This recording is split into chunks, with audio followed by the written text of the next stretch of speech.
राजकारणात कधी काय होईल हे काही सांगता येत नाही, हे सूचक विधान मनसे नेते संदीप देशपांडे यांनी केलं। महायुतीत सहभागी होण्याच्या चर्चेवर देशपांडे यांनी हे वक्तव्य केलंय। कालच राज ठाकरे यांनी एकनाथ शिंदे यांची वर्षा निवासस्थानी भेट घेतली आणि त्यानंतर महायुतीत राज ठाकरे येणार का ही चर्चा रंगली आणि याला आता देशपांडे यांनी देखील दुजोरा दिलाय। दरम्यान महायुतीत येण्याबाबत राज ठाकरेंसोबत कुठलीही चर्चा झालेली नाही असं चंद्रशेखर बावनकुळे यांनी म्हटलंय। राजकारणात कधी काय होईल हे काय आज सांगता येणार नाही।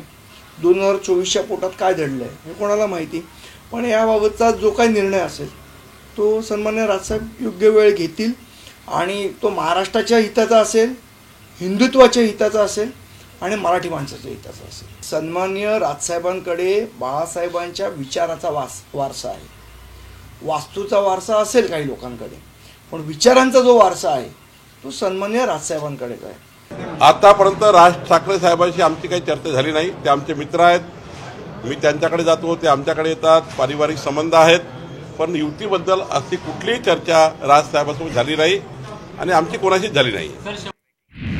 राज ठाकरे यांचा महायुतीला फायदा होणार नाही असं रामदास आठवलेंनी म्हटलंय। राज ठाकरे यांना महायुतीत घेतलं तर बाहेरच्या राज्यात त्याचं नुकसान होईल असं देखील आठवले म्हणाले। दरम्यान राज ठाकरे यांच्या सभेला गर्दी होते, मात्र निवडणुकीत त्यांना मतं मिळत नाही असा टोलाही आठवलेंनी राज ठाकरे यांना लगावला। नॉर्थ इंडियामध्ये वगैरे लोकांचा त्याला विरोध आहे, म्हणजे उत्तर भारतीयांना विरोध करण्याची भूमिका त्यांनी घेतलेली आहे।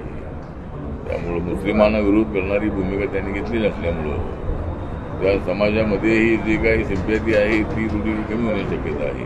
त्यामुळं व्यक्तिगत राज ठाकरेची काही माझी दुश्मनी अजिबात नाही आहे, परंतु त्यांना घेण्यामुळं काय फारसा फायदा होणार नाही। मुस्लिम मतदार नाराज होऊ शकतात आणि उत्तर भारतीय बरीच नाराज होऊ शकतात।